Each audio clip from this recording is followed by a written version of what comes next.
Nu, zinātne Zoom turpinās, un patiešām tādā kārtīgā Zoomā mēs atkal visi tiekamies. Liels prieks jūs redzēt tik kuplā lokā. Turpinās tātad Izglītības un zinātnes ministrijas projekts Zinātne Zoom otrā sezona, un turpinām sarunāties ar dažādiem zinātniekiem. Šodien turpmāko 40 minūšu laikā man tas gods sarunāties ar fizikas doktoru Kārli Dreimani, ar kvantu fiziķi, par kvantu fiziku un vēl par daudz ko citu. Mēs šodien patiešām runāsim. Mani sauc Toms Grēviņš, un pēc zināmas pauzes ir liels prieks atkal būt kopā ar jums. Jāatgādina visiem tiem, kas šeit ir pirmo reizi vai līdzīgi kā es, ir nedaudz piemirsuši, kādi mums ir šo 40 minūšu noteikumi. Tātad par dažām tehniskām lietām jums atgādināšu. Neviens šeit nerunā, izņemot mani un Kārli. Visi pārējie var sazināties čatā. Čatā jūs droši varat rakstīt visu, kas jums ienāk prātā, bet galvenokārt mēs vēlamies uzzināt, ko jūs vēlaties Kārlim pajautāt. Un kā jau alaži, kādam būs iespēja saņemt arī veicināšanas balvu no Zinātnes un izglītības ministrijas. Sarunas beigās zinātnieks izvēlēsies vienu no tiem jautājumiem, kas viņam būs paticis vislabāk, un tas tad arī saņems veicināšanas balvu. Saruna tiek ierakstīta, tā tiek pārraidīta dzīvē arī Zinātne Latvijai Facebook kontā. Sveiciens visiem, kas mūs skatās Facebookā. Arī jūs varat uzdot jautājumus. Būs cilvēki, kur maģiski tos pārkopēs un nodos arī mums, lai varam uz tiem atbildēt. Un, ja ir kādi jautājumi par tehnisko pusi, tad Zoom tiešraidē arī tērzētavā čatā droši rakstiet visu, ko vēlaties teikt. Vispirms tātad es sarunāšos ar Kārli, pēc tam atbildēsim uz jūsu jautājumiem un ceru, ka tie būs daudzi un patiešām interesanti. Nu, lūk, tātad šodien fizikas doktors Kārlis Dreimanis, kvantu fiziķis, Rīgas Tehniskās Universitātes augstas enerģijas daļiņu fizikas un pātrinātāju tehnoloģiju centra direktors un vadošais pētnieks ir kopā ar mums. Sveiks, Kārli! Sveicināti! Kārli, kā lai paskaidro cilvēkam, kurš nekad neko nav dzirdējis par kvantu fiziku, kas tas tāds ir par zvēru? Šeit uzreiz jāsaka, šajā konkrētajā gadījumā, kad mēs sakam kvantu fiziku, mēs tiešām domājam nevis kvantu skaitļošanu vai matemātiski teorētisko kvantu mehāniku un vispār, bet tieši kvantu fizika, jeb daļiņu fizika. Tad, cilvēkiem varbūt, kas ar to ir sastapušies maz vai nemaz, tad īsumā var pateikt tā. Mēs pētam vismazākās iespējamās lietas, ko mēs varam sastapt savā visumā, tātad fundamentāli tālāk nedalāmas lietiņas, kuras mēs saucam par elementāru daļiņām, un veicot šo pētīšanu, mēs cenšamies atbildēt uz jautājumiem, kas ir saistīti tieši ar vislielāko iespējamo lietu, kas ir mūsu visumā pats visums. Tātad 3 vārdos mēs pētam vismazākās iespējamās lietas, lai spētu atrast atbildes uz jautājumiem, kas ir saistīti ar pieņemsim, visuma rašanos un virzienu, kurā viss iet un tā joprojām. Tas tā ļoti īsi un kodolīgi. Bet šie jautājumi izklausās pēc tādiem ļoti neiespējami atbildamiem. Kurā brīdī zinātnieks saprot, ka tomēr uz visiem jautājumiem ir iespēja rast atbildes, tikai mēs vēl neesam līdz galam sapratuši iespējams metodas, kā to izdarīt? Tas ir ļoti labs jautājums, jo Vai kāds tā patiešām domā? Gan jau domāju, ka Einsteins ļoti domāja, ka atbildes uz pilnīgi visu ir iespējams, kamēr citi viņa līdzgaitnieki tobrīd domāja, ka tā varbūt gluži nav. Jautājumi ir patiešām fundamentāli, un mūsu izpratne par mūsu visumu, šobrīdējā izpratne, ir tāda, ka lielāko daļu no šiem jautājumiem mēs patiešām varam atbildēt. Tad mums ir iespēja izzināt praktiski visu, bet uzreiz ir jāsaka, ka mēs varam nodalīt varbūt zinātnisko no, morāli garīgā, ja? Jo mēs varam mēģināt atbildēt uz jautājumiem, kā kaut kas rodās, kā kaut kas notiek, bet varbūt mēs nekad nespēsim atbildēt uz jautājumu, kāpēc tas ir radies, kāpēc tas notiek. Jo kāpēc ir tiešām vairāk tāds ezotērisks jautājums par tēmu, tad kāpēc mēs redzam to, ko mēs redzam, nevis kā mēs redzam to, ko mēs redzam. Kad es biju mazs zēns un mēģināju saprast, kā vispār pasaule ir uzbūvēta, tad man galīgi nelika mieru tas, ka visumam, kurš visu laiku izplešas, kaut kur ir gals. Un tad es visu laiku domāju, kas ir aiz tā gala? Varu pateikt, man bija ļoti līdzīgi. Es par to domāju ļoti daudz un dikti. Un, protams, kad es saku domāju, es to nedomāju, ka es tur veicu kaut kādas vienādojumus un aprēķinus. Absolūti nē, bet kurš vienkārši sēdēja pļavā un domāju, kurā, kāpēc, kā un visu pārējo. Bet tas ir viens no tiem ārkārtīgi labiem jautājumiem. Un šis konkrētais jautājums par visuma beigām, par malu, par to, kas ir ārpus tā. Tas ir viens no tiem jautājumiem, kuru patiešām atbilde var nekad nespēt būt rasta. To mēs nezinām. Tas ir viens no tiem jautājumiem, kur mēs ne tikai nezinām, ko mēs zinām, mēs nezinām arī, ko mēs nezinām. Un mēs nezinām, vai kādreiz radīsim atbildi šo jautājumu. Jo tas ir atkarīgs no tā, vai mēs radīsim kādu jaunu teoriju, kura tad spēs matemātiski izskaidrot, ko mēs redzam otrā pusē. Bet ar observācijām tas nekad nebūs iespējams, jo, kā jau minēju, visums visu laiku izplatās, kas savukārt nozīmē, ka visuma tālākās daļas no mums attālinās jau ar ātrumu, kas ir lielāks par gaismas ātrumu. Tātad pats visuma audekls izplatās ātrāk nekā gaisma spēj tam tikt cauri, kas nozīmē, ka mēs šo malu nekad neredzēsim. Bet precizēšu, visums izplešas joprojām, šī izplešanās notiek joprojām pēc lielā sprādziena, pēc tā, kā viss tas sākās? Klausies, te uzreiz ar tiem lielajiem. Ok, skaidrs. Tā. Vispārēji atbildi jā, tātad kopš lielā sprādziena, kas ir tātad mūsu šobrīdējā fundamentālā teorija par visuma rašanos, visums ir mūždien izplaties un turpina izplaties. Tas visinteresantākais aspekts tajā ir, ka ja mēs domājam par lietām tādā pašā veidā, kā mēs redzam mūsu pasauli mums apkārt, tad makroskopisko pasauli, tad, ja mēs uzmetam bumbiņu gaisā, viņi lido, lēnām apstājas, sāk krist lejā. Un līdzīgi būtu jābūt ar izplašanos, ka izplašanās sākas, tā notiek, bet laika gaitā iekšējie spēki šo izplašanos palēnina, un tad notiek šis, kas saucamais nevis Big Bang, bet Big Crunch, kad viss sakrīt apakaļ iekšā. Bet tas, ko mēs redzam no novērojumiem, tad manuprāt, Ervīna Hobla novērojumiem, ir tas, ka visums izplešas pātrināti.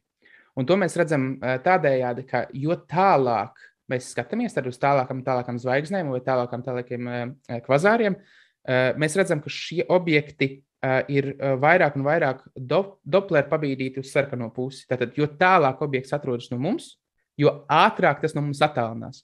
Un tas norāda uz to, ka visums ne tikai palielinās, bet viņš palielinās ar pātrinātu ātrumu. Kāpēc tas tā? Labi, es saprotu, ka tas ir labs jautājums, jo tas ir viens no jautājumiem, ko mēs mēģinām atbildēt. Un tas, kas par to atbild matemātiski, ir Einsteina kosmiskā konstante, kas ir pārfrāzēta dažādos citādos veidos un tad ievietot kosmoloģijas modelī, bet kad Einsteins šo konstanti ielika savos vienādojumos, lai vienādojumi strādātu, viņš to uztvēra kā matemātisku nepilnību vai nesaprašanu, bet, principā tā ieliekam strādā, bet kaut kad noteikti tas mainīsies.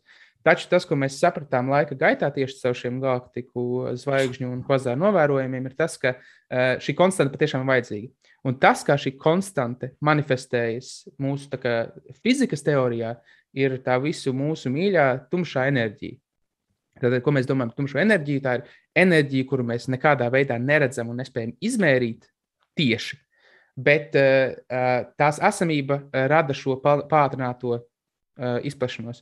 Un, kā tu varbūt paskatīt pavisam vienkārši savā ziņā, ir tas, ka jo vairāk starp tevi un teiksim, zvaigzni ir visuma, tātad vienkārši teritorijas, jo vairāk šī tumšā enerģija tur var būt, kas savukārt nozīmē, ka jo tālāk lietas ir, jo vairāk starp tevi un šo objektu ir enerģija, kas to spiež prom.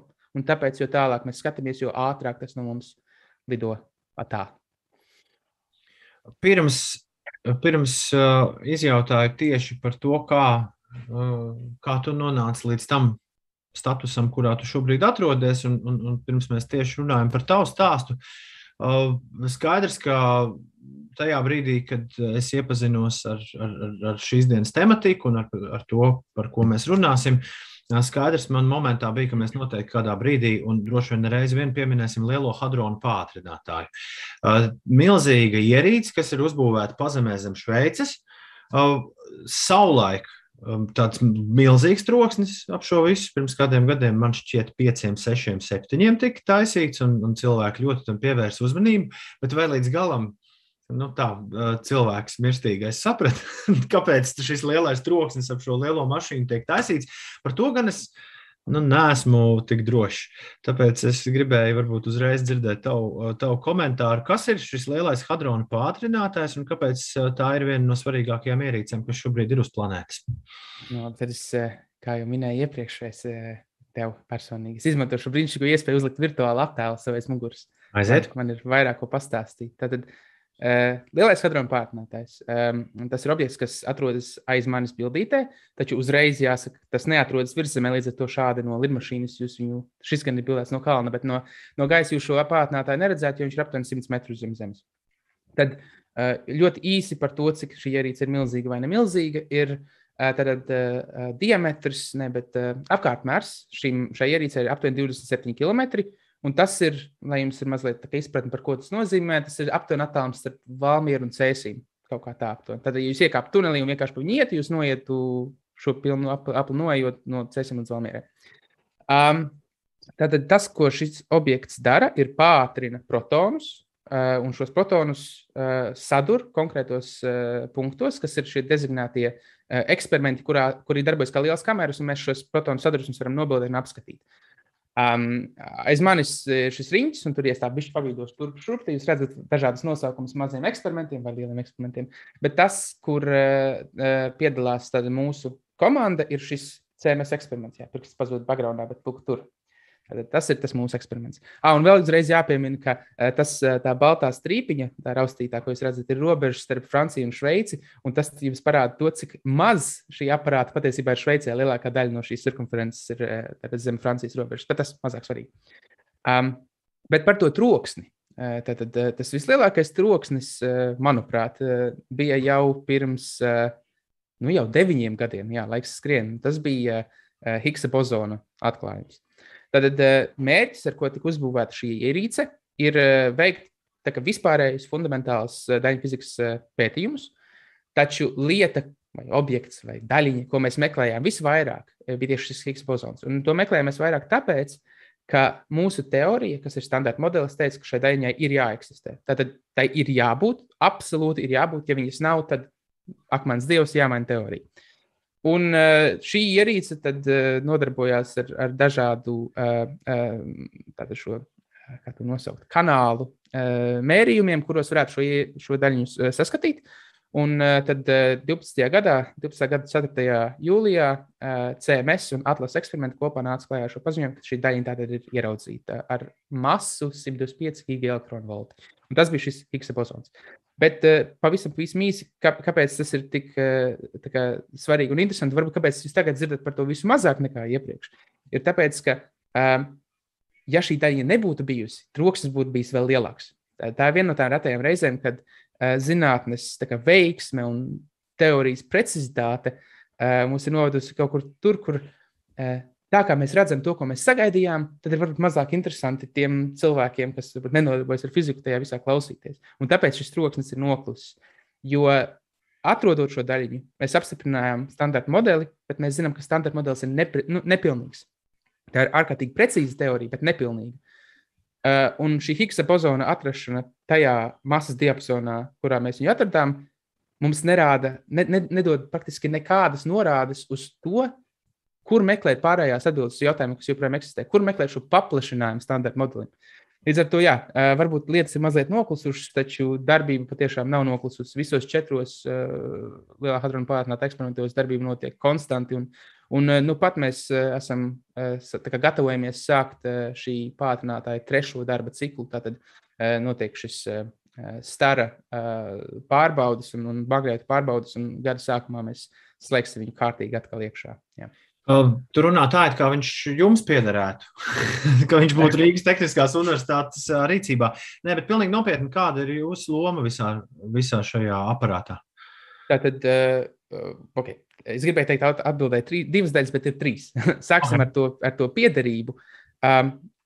Ir tā, ka CERNs ir kā CERNs vispār kā organizācija, un līdz ar to CERNā atrodošais lielais hadrona pārtnātājs ir absolūti publiski atbalstīta organizācija, kas savukārt nozīmē, ka dalību valsts veic iemaksas, un dalību valstu laboratorijām, universitātēm un cilvēkiem ir pilna pieeja šiem eksperimentiem un darbībai.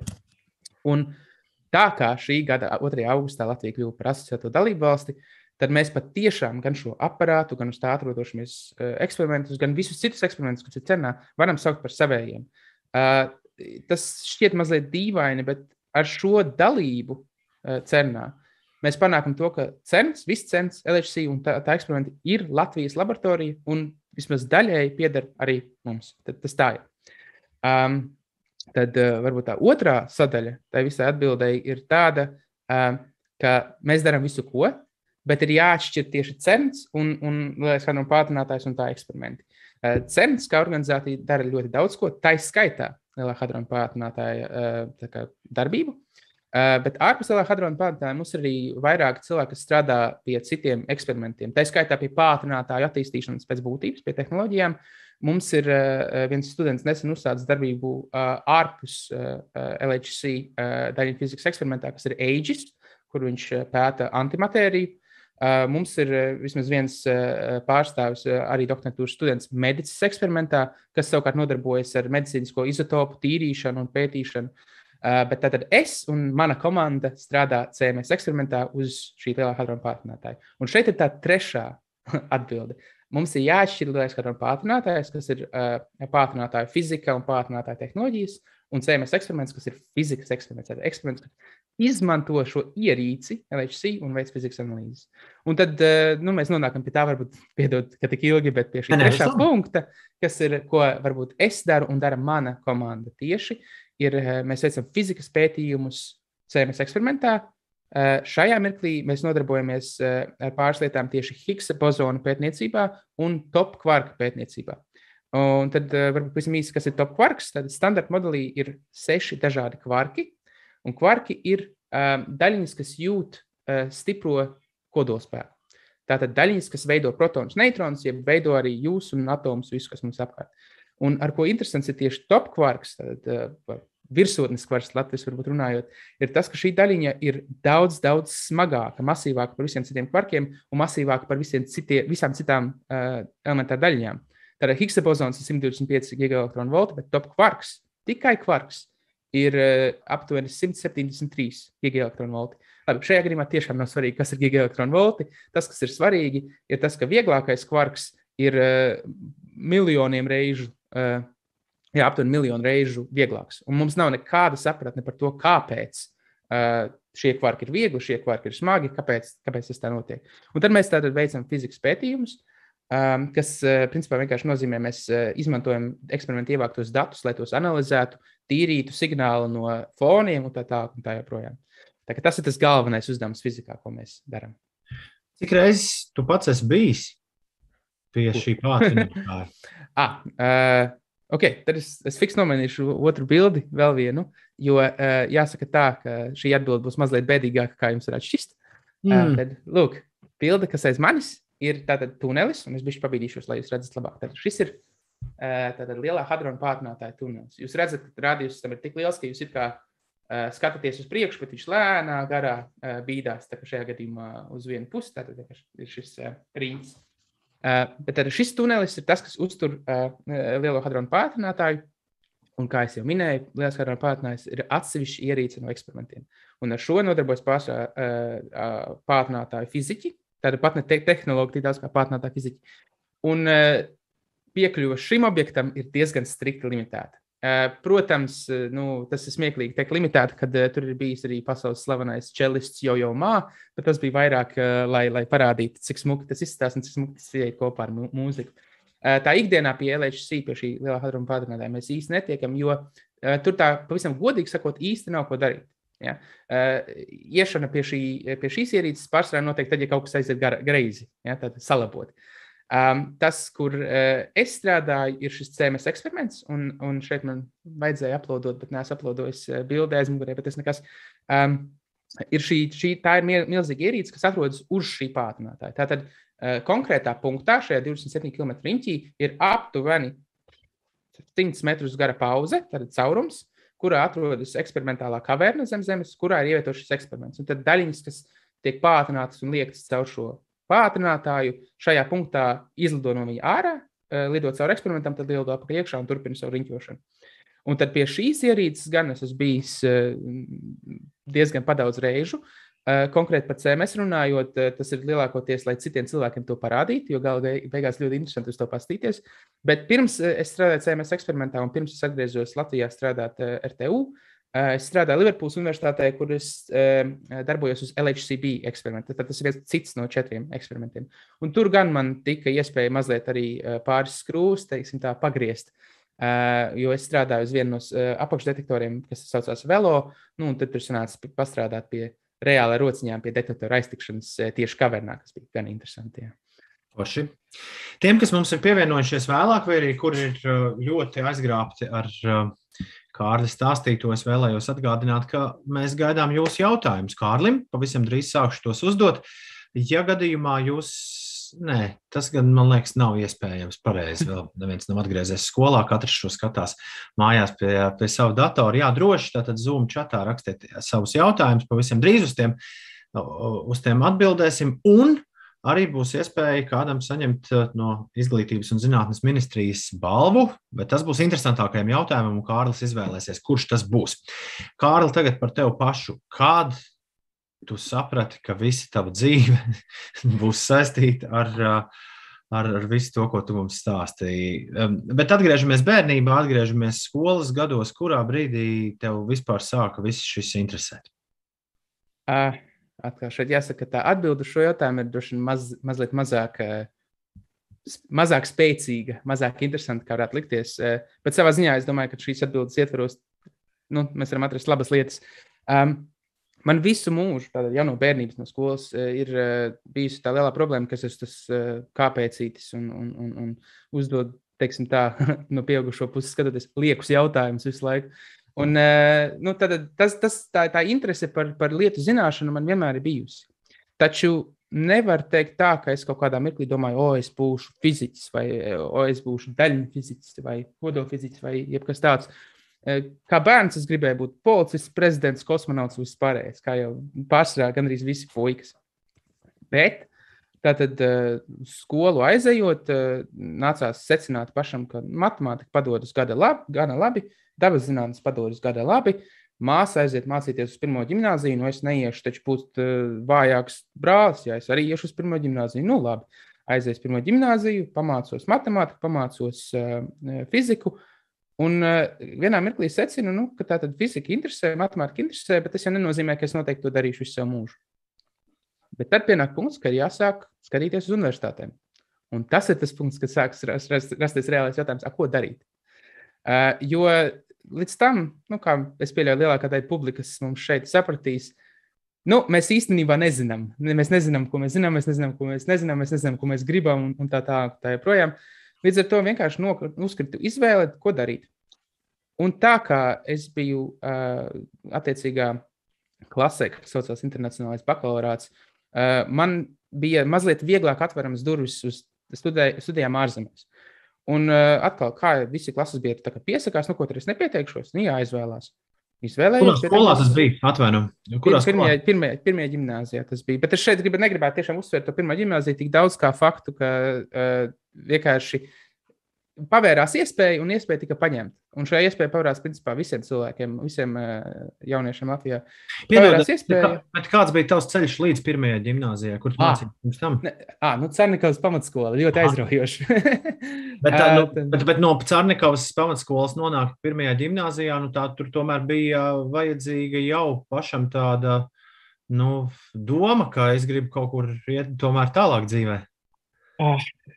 Es gribētu teikt, jā, ka man bija vīzija, es gribētu teikt, ka viss es biju izlēmis un darījuši, bet realitātē patiešām tas notika tīri tāpēc, ka māsa aizgāja pāris gadus pirms manis, un māsa aizgāja tāpēc, ka viņai klases biedriem pieteicās, un taču viņai neies nepieteikties, ja reiz klases biedriem pieteicās. Un mums ir interesanti, īstenībā, gan man, gan māsai ir tas, ka pirmkārt, diezgan daudz cārnikaviešu vienkārši iet un piesakās uz šo ģimnāziju. Tā ir skaitā visa Skuiņu ģimene, kur tavs vārdabrālis Toms Skuiņš, mūsu ritimbraucējs draugs un paziņa jau no seniem laikiem, un viņa māsas, kuras abas ir par mani un viņa vecākas, arī tās aizgāja mācīties 1. ģimnāzijā. Un tad vienkārši bija tā situācija, ka, visi citi piesakās, un es arī pieteikšos. Un nevienā mirklī tas nebija tāda doma, ka man noteikti vajag 1. ģimnāziju. Tas bija vienkārši piesakies, un, tik iekšā labi. Tika iekšā uz 7. klasi, tātad šo pirms ģimnāzijas posmu, un tad jau 9. klasē izvēle iet uz kādu citu skolu, protams, visi draugi šeit, tad mēģināšu vēlreiz. uzreiz varu paslēpus pateikt, ka gandrīz netiku, bet tāda dzīve. Tomēr kaut kā izdevās, un kā es minēju, pēc tam tas bija tiešām mazliet brīvgaita. Un tas, ko es mēģinu šeit pateikt, ir, ka varbūt tas izklausās tik ļoti neinteresanti, jo nebija tas lēmums, tas konkrētā zināšana vai lēmums, bet man tas šķiet patiesībā pozitīvi, jo cilvēkiem jāsaprot, ka mēs patiešām visi esam indivīdi, visiem doma process ir citādāks, un ļoti bieži mēs tiešām nezinām, ko ar savu dzīvi darīt. Ja? Un vienkārši jāmēģina iespējas grābt, kad tās nāk. Galvenais ir nebaidīties un mēģināt. Ja? Dažreiz nesanāks. Man bieži nesanāk, bet galvenais ir mēģināt. Tad es nonācu līdz turienei, kur es nonācu, kas bija Liverpools universitāte, gan bakalaura maģistrs, gan doktorantūra, mazliet pēc doktorantūra, un tad bums, 19. gadā tiku sakontaktēts kā cilvēks ar Latvijas pasi, un vai tik es negribētu palīdzēt Latvijas valstī virzīties šajā zinātnes virzienā, vai tad es teikšu nē? Nē, es teikšu jā. Ļoti labi. Kāda ir tava darba diena šobrīd? Kā paiet laiks un kas tev ir jādara? Šeit ir arī varbūt mazāk interesanti atbildi. Tad pāris gadus atpakaļ tas galvenokārt tiešām bija datu analīze, strādāšana pie fizikas analīzes. Bet es esmu nonācis punktā, kur man ir mazliet vairāk jānodarbojas ar grupas vadīšanu un administratīvajām lietiņām. Ja? Tad es tikšu caur šīm administratīvajām lietiņām, jo tās daudz mazāk interesantas. Ja?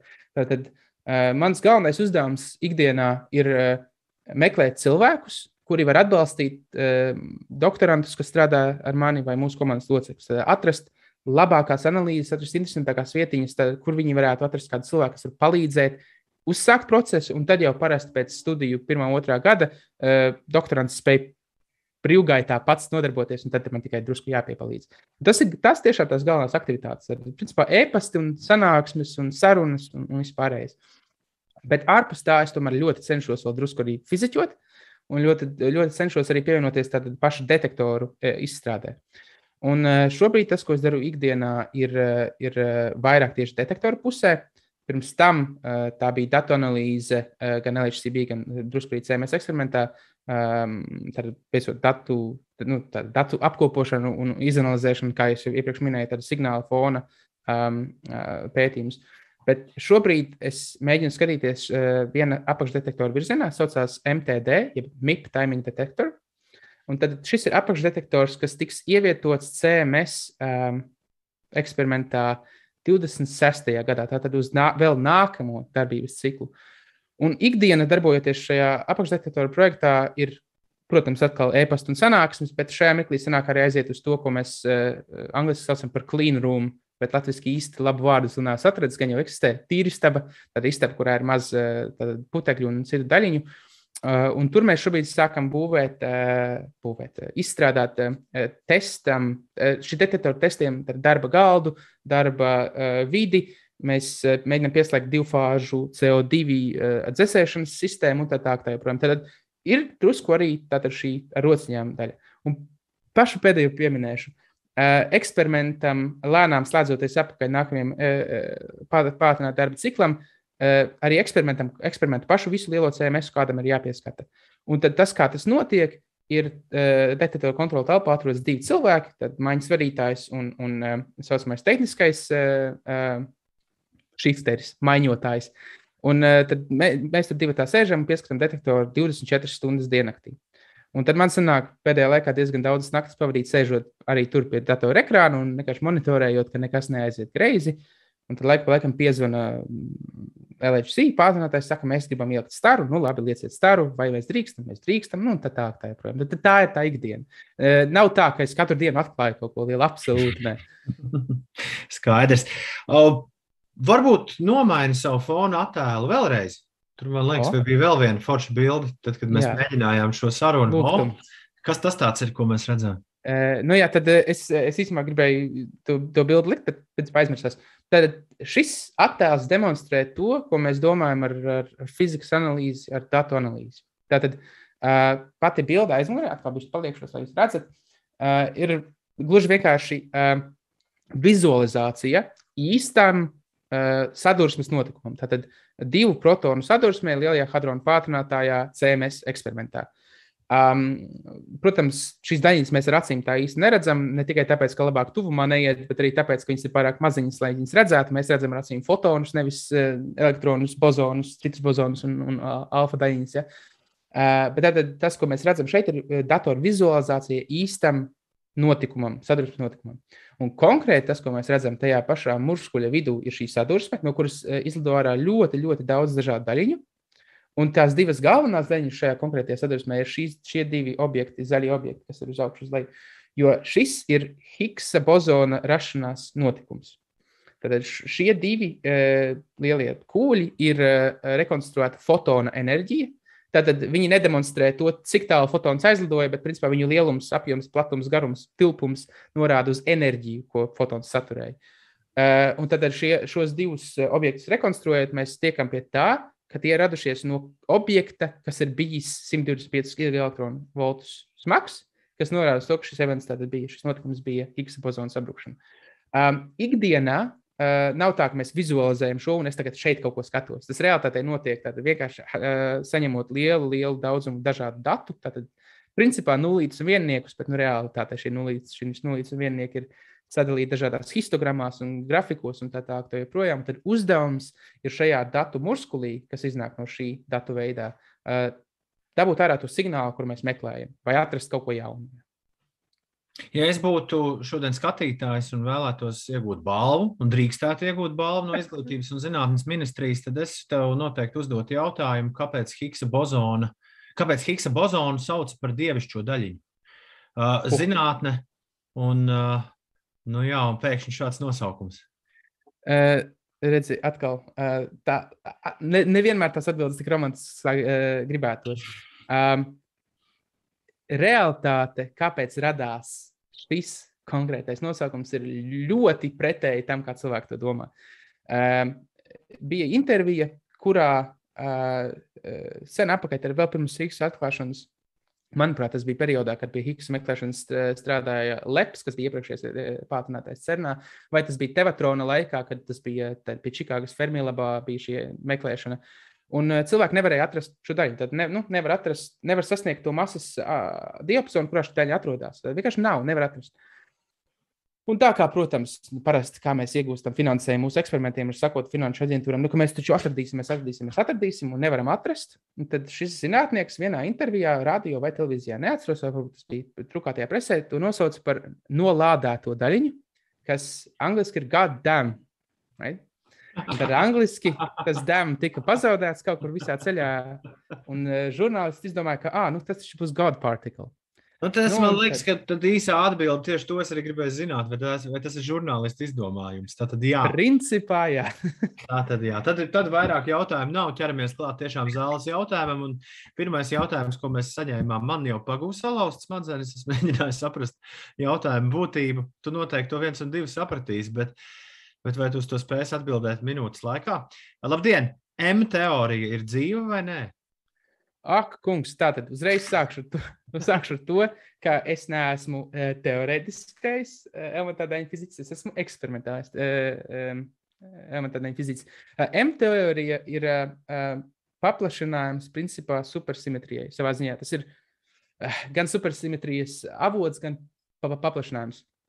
Un supersimetrija principā ir teorija, kas saka, ka visām mūsu standarta modeļu daļiņām ir jābūt partneru daļiņai, kuras mēs vēl neesam redzējuši, kur visi fermioni, kas ir leptoni un kvarki, ir bozoni, un visi bozoni, kas ir fotons, Z un pats Higgs, ir fermioni. Tātad vienkārši nomainām kvantu skaitli un bum. Bet mēs neesam redzējuši nevienu no šīm daļiņām.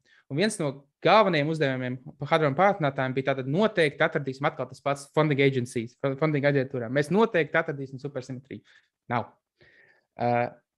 Ļoti daudz teorētiķi teica, ka M-teorija pilnīgi noteikti dzīve, tāpat kā šī string theory, tāpat kā supersimetrija, bet no eksperimentālā viedokļa es nevaru pateikt, vai tā ir dzīve vai mirusi, jo mēs nezinām. Gluži kā Schrödinger kaķi. Ļoti labi. Vai un kā būtu iespējams radīt tārpējus? Tātad tārpējs, jā, man parasti ir angliskot nosaukumu galvā, nekad nebija dzirdējis tārpēju, bet skaidrs, tāda tārpēja šajā gadījumā ir, mēs zinām, ka visumā audeklu gan gravitācija, gan pātrinājums mazliet lietas. Un, ko tas nozīmē, ir principā, ka kādā veidā planētas riņķo Saulei, Saule rada gravitācijas potenciālu, kur mēs varam iedomāties kā piltuvi, un tad šajā piltuvē lēnā garā rotē planētas. Un tāpēc mēs neaizlidojam kaut kur tālu kosmosā no Saules. Un Tārpeja ir vieta, kur šis visuma audekla liekums gravitācijas vai pātrinātājiem ietekmē ir tik spēcīgs, ka tas principā ir bezgalīgs. Un ja tas ir bezgalīgs, mēs varam uz to skatīties arī kā potenciāli iespēju, ka otrā pusē ir tāda pati piltuve, kura arī teorētiski bezgalīgi iet otrā virzienā, tad nekur šī piltuve neaizvarās. Tad nav nepārtrauktība, tad ir caurums. Tas mēs saucam par tārpējām. Un kāpēc šis tārpējs ir interesants, ir tas, ka tīri teorētiski tās varētu savienot jebkurus 2 punktus visumā. Jebkurus. Tad tas būtu veids, kā atrast visu malu. Ja?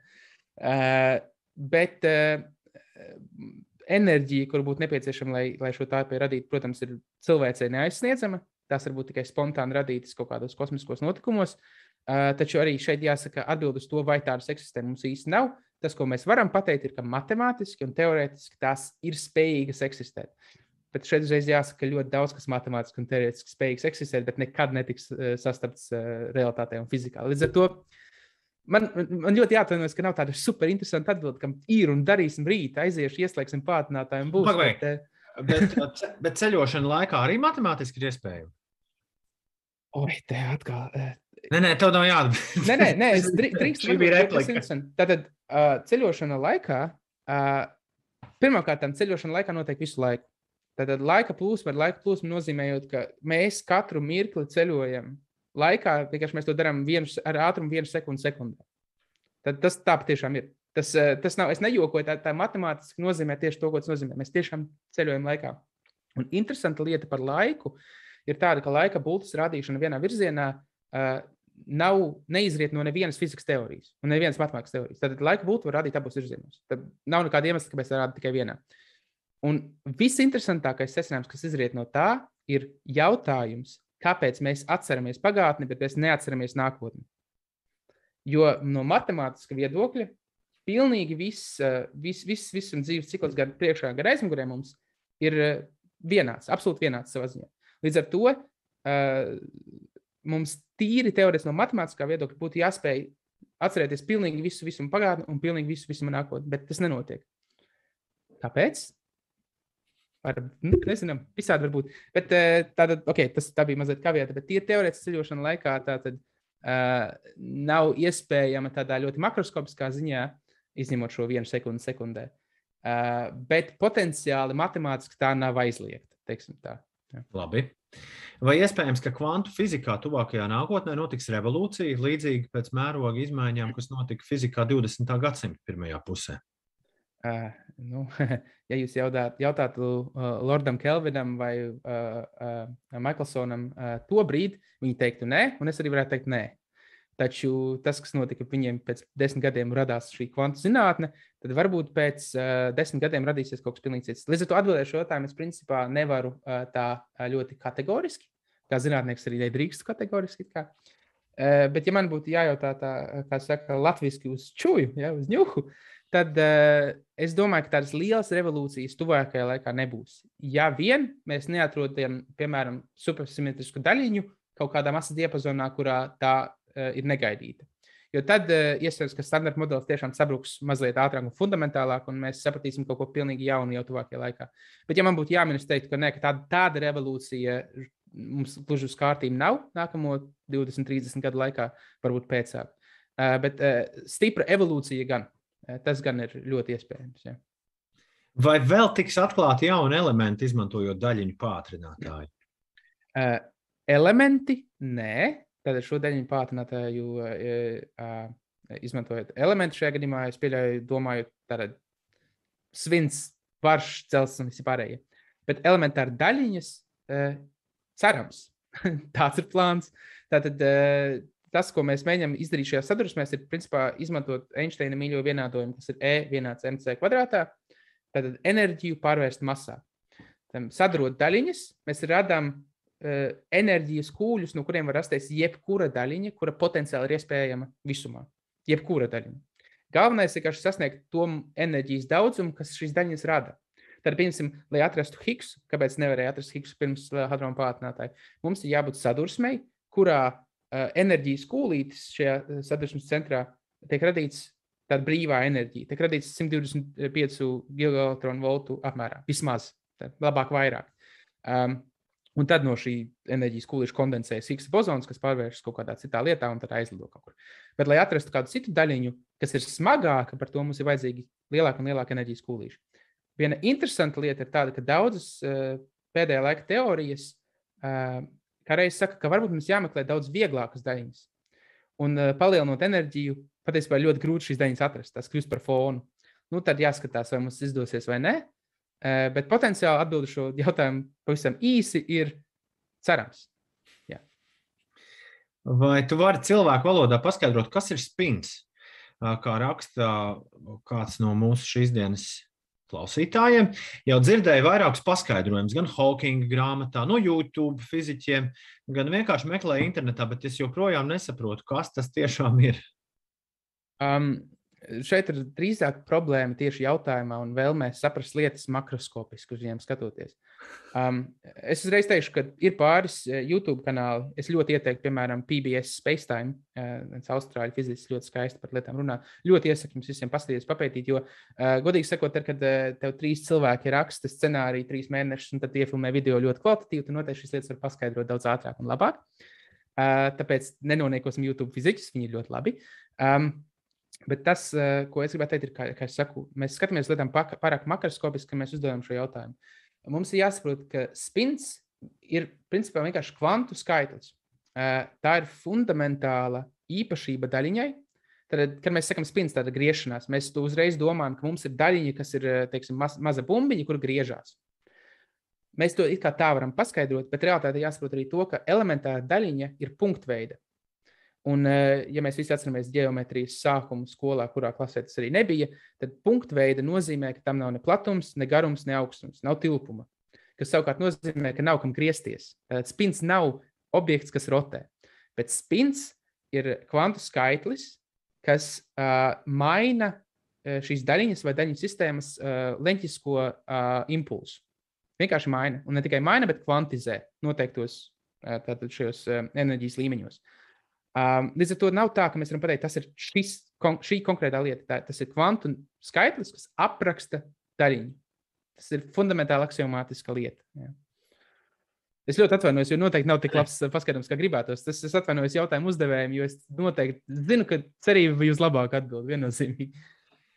Mēs varētu, jautājumu tiešām ir daudz, mēs varētu vēl kādu pusstundu mierīgi pļāpāt, bet laiks mūsu, diemžēl, tā nu tas ir, kā mēs runājam šodien par laiku, un viņš ir ierobežots. Tur neko mēs nevaram darīt, bet man patika šis jautājums. Kā varētu izpausties jūsu un pārējo zinātnieku atklājumu par šīm elementāru daļiņām normāli cilvēka dzīvē? Nu jā, ko tas manā dzīvē mainīs? Ok, tad atkal. Tas, kas parasti nonāk tādā normālajā dzīvē no tādām lietām kā fundamentāla zinātne, ir šie saucamie angliski runājot spin-off tehnoloģijas. Tātad tehnoloģijas vienkārši rodas mums mēģinot lietas izdarīt labāk. Mēs veidojam tehnoloģiju, kuru mēs pēc tam varam vienkārši iedot, teiksim, industrijai, lai industrija izmantot sabiedrības labā. Tas ir visā šajā, un noteikti tas ir dzirdējuši, bet tas iekļauj arī vispasaules tīklu, tātad www, kas tika radīts tāpēc, ka pirms šī HTTP, hiperteksta transfer protokola, HTTP priekšādresēm, pirms šī protokola izveidas, kuru izveidoja Tims Berners-Lee atrodoties CERNā, apkārt bija jāstaigā ar disketēm. Tad dabūna datus, paņem disketei līdz gaiteņa galam vai lido kaut uz savu mājas universitāti. Pēc šīs izveidas pat telefonu līnijām bija iespēja pārsūtīt datus daudz ātrāk. Nu, es pieļauju, ka jūs man piekritīsiet, ka šī spin-off tehnoloģija ir diezgan vērtīga, ja, kur mēs mēdzam arī dažreiz izmantot. Bet, ja mēs runājam par fundamentālo zinātni, tad atbilde nav tā, ka šādu potenciālu lietu nekad nebūs, kas no tās izriet. Piemēram, tad, kad Faradejs veica elektrostatiskos eksperimentus Kembridžā un Londonā, tajā slavenajā Royal Society telpā, ja, tad, kad viņš šis dzirkstelītis laida pāri elektrodiem, tas bija vienkārši dzirkstelītes. Tas bija Ziemassvētku uzstāšanās, kur cilvēki, o, dzirkstelītes. Nu, bet redziet, kas notika ar šīm dzirkstelītēm, mums ir elektrība. Ja? Un līdz ar to šajā mirklī es neredzu, kā konkrēti fundamentāla fizika pārvērtīsies taustāmās vajadzīgās lietās. Tas nav šīs fundamentālās zinātnes mērķis. Tas fundamentālās zinātnes mērķis ir radīt zināšanas. Bet es nevaru arī teikt, ka tas nekad nenotiks, jo tas jebkurā mirklī patiesībā var notikt. Un diezgan tātad pasauli mainoši, kā piemēram elektrība vai internets. Nu, www. Kārlī, es novēlu, jau noslēdzot šo sarunu, es novēlu, lai nekad nepaliek garlaicīgi, jo izklausās, ka viena lieta gan garlaicīgi tev nekad nav. Laikam jāatbild jā, bet, ziniet, dažreiz ir visādi. Jā. Nu, tas tā jācer, ka tas papīra daudzums, kurš ar šodien tika pieminēts, ka viņam tomēr būs tendence ar kaut kādā veidā mazināties. Bet, Klau, jāizvēlas ir viens no jautājumiem, kas tika uzdots, tam tad iedosim balvu. Man no sākuma bija bail, ka es man noteikti jautājumu jāpierakstu, es viņus aizmirsīšu, bet patiesībā vienu pilnīgi noteikti neaizmirstu, tad laikam tas būs uzvarētājs. Un tas ir jautājums, kas man iemācīja jaunu vārdu latviešu valodā, par tām tārpējām. Tas bija gana labi. Bornhol, tārpēja. Jā, tārpēja, jā. Tad tagad zināšu, kā to latviski saukt. Tas arī būs mans uzvarētājs. Un Ernests no Izglītības un zinātnes ministrijas arī tiks pie balvas čatā būs tūlīt uzrakstīts, kā to varēs saņemt. Jā, Kārli, milzīgs paldies par laiku, ko veltīji, un paldies par to, ko mums pastāstīji. Noteikti tiekamies arī šī saruna cikla 3. vai 4. sezonā, jo man liekas, ka vēl daudz kas palika neizrunāts. Un tas jau, es nezinu, vai no zinātnieka pozīcijas tas tā ir, bet no žurnālista pozīcijas tas, ka paliek tad mazuma piegājuši, tas vienmēr ir labi. Es ceru, ka tāda paliek, jo jā, tas tiešām ir labi. Jā. Un, protams, ja es tikšu kādreiz vēl uzlūgts, tad es ļoti priecīgi piedalīšos. Man galā tiešām patīk pastāstīt par lietām. Milzīgs paldies, Kārli, un lai jauka diena. Jā, jums tāpat. Paldies visiem!